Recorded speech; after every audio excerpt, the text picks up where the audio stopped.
Welcome. This is a session on how to use the Alberta Pre-K to Grade 12 EAL Proficiency Benchmarks for writing. I'm your facilitator, Dr. Kathy Salmon. I'm currently working as an education consultant working in Alberta and internationally to support best practices in EAL learning. I was one of the co-writers of Benchmarks 1.0 and 2.0, and I look forward to helping you use this resource to assess language proficiency in writing. Our learning intentions are to learn how to use the Alberta EAL Benchmarks 2.0 to assess writing. We will go through a short activity to activate prior knowledge. Then we will go over Benchmarks 2.0. Next, we will quickly review the Alberta Benchmarks annual assessment requirement, and then we will practice using the benchmarks to assess writing. You can find a PDF copy of the benchmarks on the Supporting English Language Learners website on Learn Alberta. Some key terminology. The term ESL is considered outdated, as many people speak more than one language, and English isn't necessarily their second language. Second may also be perceived as a lower status. For many, identifying English as an additional language is more accurate than English as a second language. ELL is a positive name, but fails to distinguish English-only speakers who are also learning English from those who are learning English as an additional language and who speak other languages. EAL is a positive and strength-based name. EALs are also multilinguals, or MLs, which is a positive name for students in general. Sometimes people ask, well, why don't we just call our students multilinguals then? Why is EAL even needed? We do have some students in immersion, bilingual, and additional language programs. However, these benchmarks are intended to monitor English language development for students who are in English as a medium of instruction schools, which is the majority of schools in Alberta, as well as for the English component of these language programs. Therefore, the reference to English in EAL is needed. Part 1. Activating prior knowledge. This task is to help participants see how easy it is to recognize proficiency. Participants are asked to read the 5 sentences and then sort the sentences from beginner to advanced proficiency with a focus on vocabulary, the words. Consider simple to complex words and high frequency to low frequency words. Press pause and have a read, and then when you're ready, press play. Here's the correct order. Initially, it's single words of high frequency. In this case, it's about color. Then a pattern sentence with familiar words. Next, there's more detailed vocabulary, and the next level includes words associated with figurative language. The advanced level has more specific low-frequency vocabulary. Okay, now we're on to sentence structure. Same thing. This time we have 4 sentences. Sort the sentences from simple to more specific. Pause the video, and when you're ready, press play. Here is the correct order. For sentence structure, it starts with fragmented phrases with some grammar errors. Next, there are some simple sentences with some detail. Then the sentences are compound and complex, and advanced has example with a varied word order. I'm sure you're getting the hang of it by now. This is the last sort. Sort the sentences from simple to more specific in terms of connector and transition words. Hit pause, and when you're ready, hit play again. Here is the correct order. The first sentence has simple vocabulary and is 2 phrases connected with the word or. The next sentence includes a sequence marker. Then there is a sentence connected by because. The next one starts with since, which signals a reason, and however, which signals a contrasting idea. And the final sentence uses for instance to indicate an example, that an example is following, and in general, which signals that the sentence will apply to the majority of cases. Every time I do this activity, teachers, no matter what they teach, are able to sort those sentences for vocabulary, sentence structure, and connector and transition words, because most of the teachers are also people who teach in English, and whether they have the metagrammatical knowledge or not, they still understand what is the simplest to the most complex, and that's what's most important. We want all teachers to know that you may not be an EAL teacher, but you are a teacher of an EAL learner. We want to help give you confidence, and you don't have to have meta-linguistic knowledge about English to be able to teach students English. You just need to know your subject. So trust in your knowledge of your subject. This is part 2, an overview of the Benchmarks 2.0. Here is a link to a short video about Benchmarks 1.0, but it also applies to Benchmarks 2.0, so it gives a good overview. So pause the PowerPoint and click on the link and come back once you've watched the video.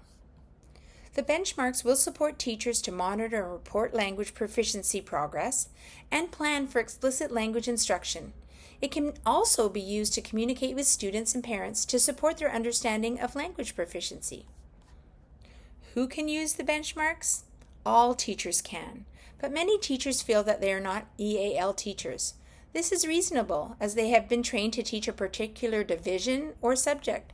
Some teachers have had training in teaching EAL pedagogy, and some of them have had it through school-based training. The focus is shifting from being an EAL teacher to being a teacher of EAL learners. This document is intended for use by classroom teachers who are teaching English as an additional language learners. It is recognized that for some teachers, this will be your introduction to English language acquisition and the understanding of the English language continuum for English language learners. When are the benchmarks used?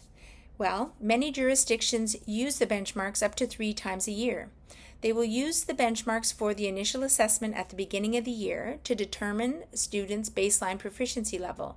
Then they will often monitor the progress throughout the year and report on the benchmarks proficiency progress during the first report card in January and the second report card in June.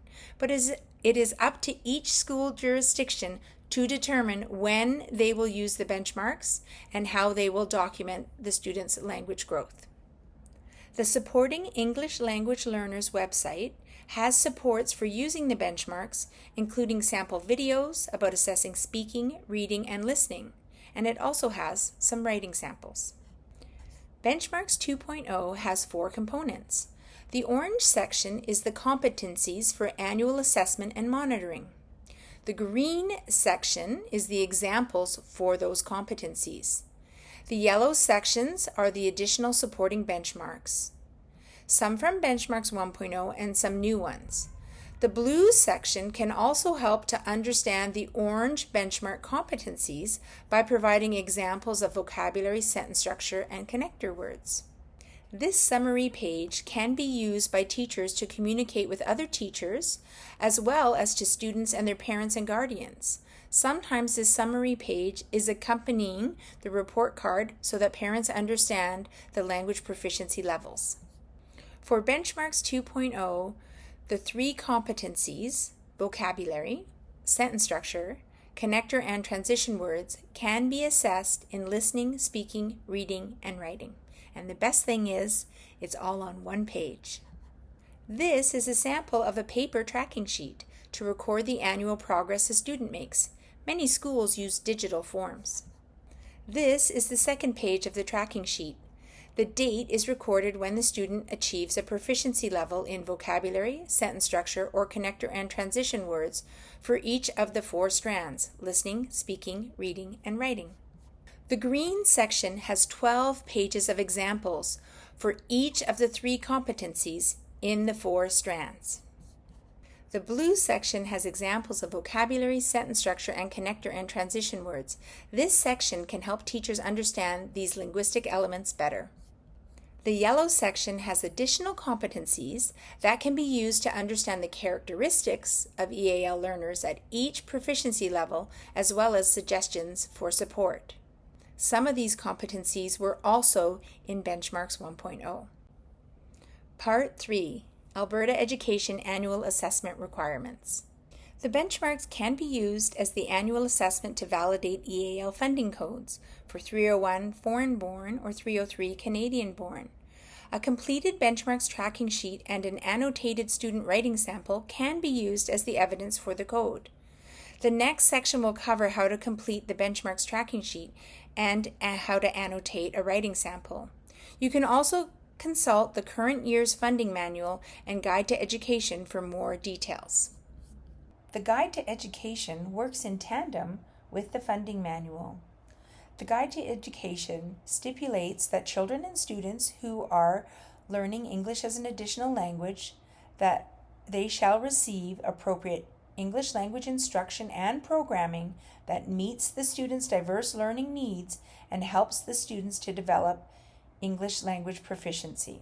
The Guide to Education also recognizes the significant additional supports that a child or student who qualifies for the refugee grant will need, including programming and supports. Additionally, the Guide to Education recognizes the Alberta K-12 English as an Additional Language Proficiency Benchmarks as a tool that can be used to document a student's initial English language proficiency, as well as monitor and track their English language proficiency progress. Part 4. Practice using the benchmarks. Observations for benchmarks can be done during any subject, academic or complementary.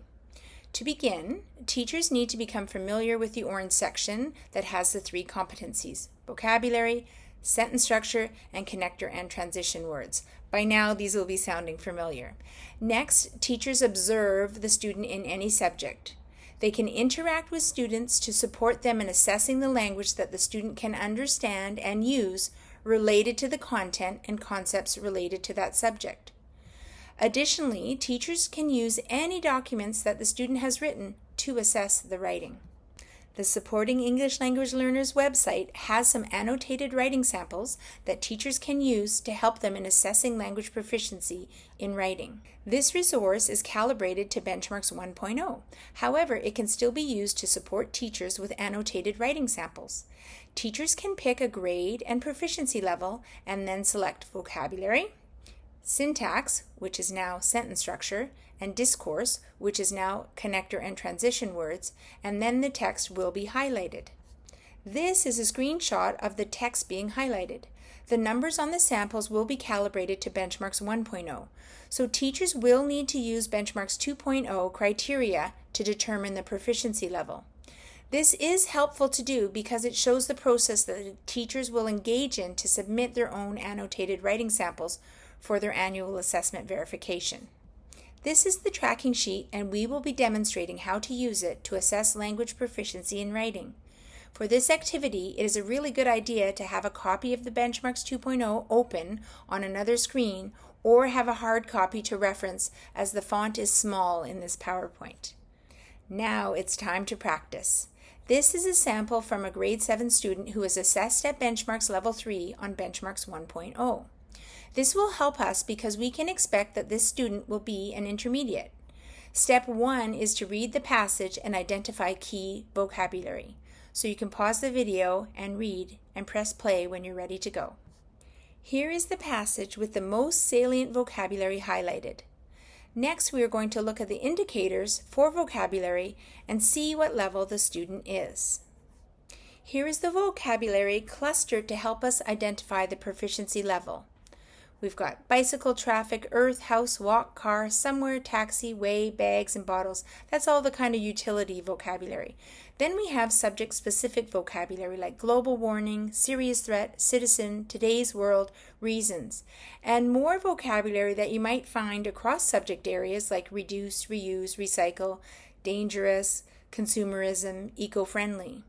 And then we have some adjectives that you might find in various subjects as well, but that relate to this topic. Serious, several, public, clean, plastic, metal, Mother Earth, public traffic, and 4 places.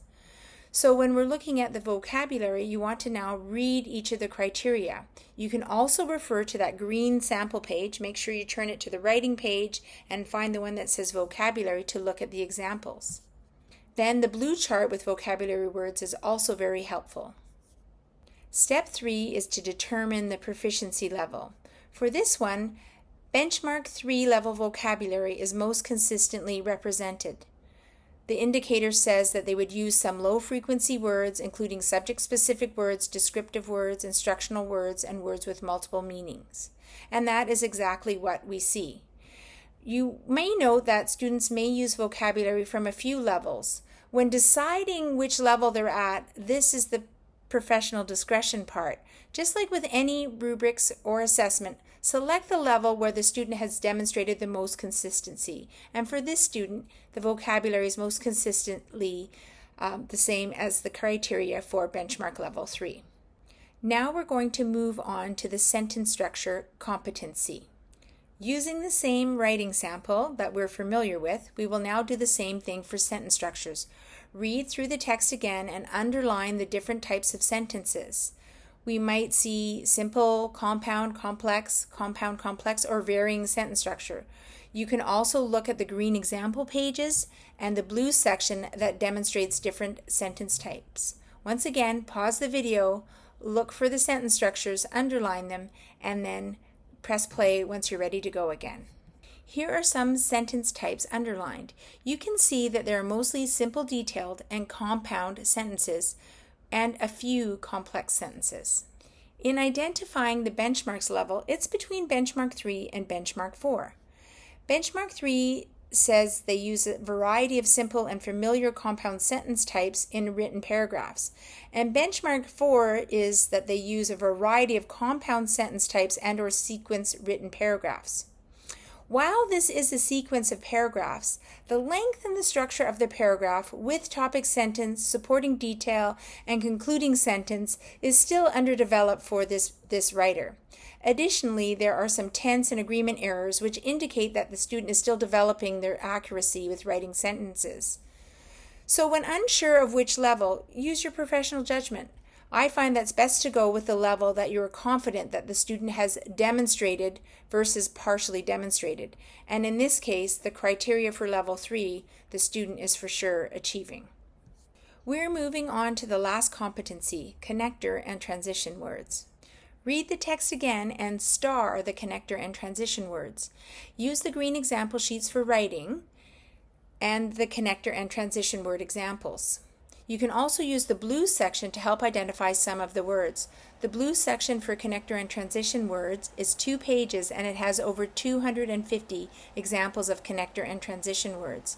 Don't forget to press pause while you do the activity and press start once you get ready to go again.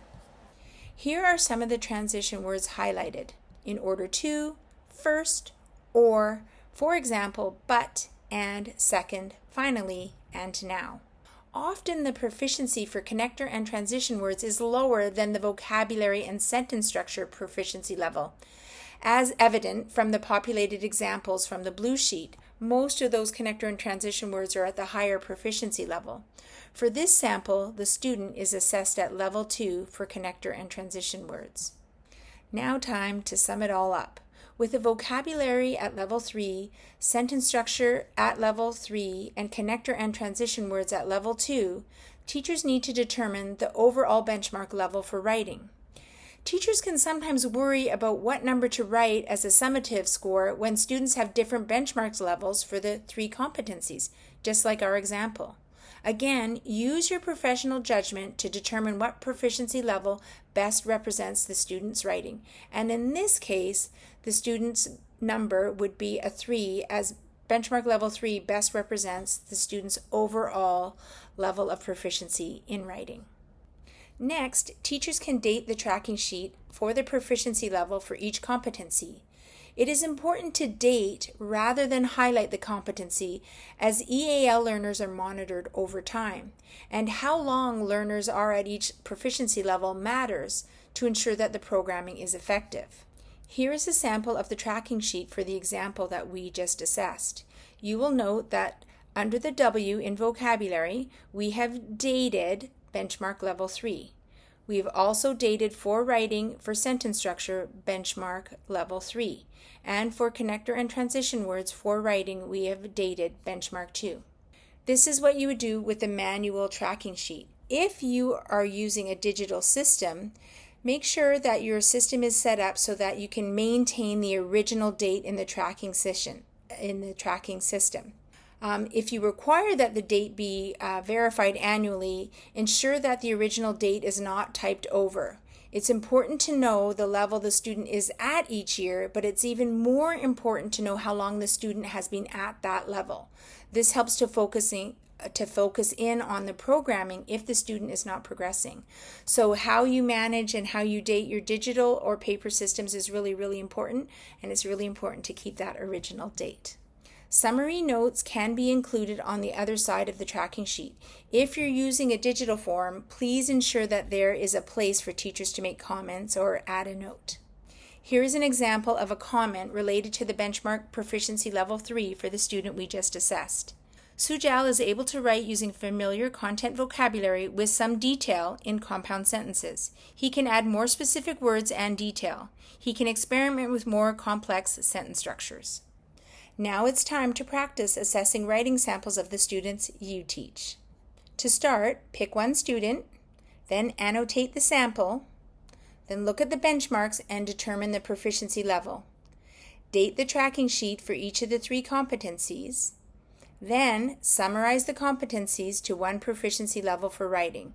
And while the student's writing is fresh, add a comment or a note about the student's writing.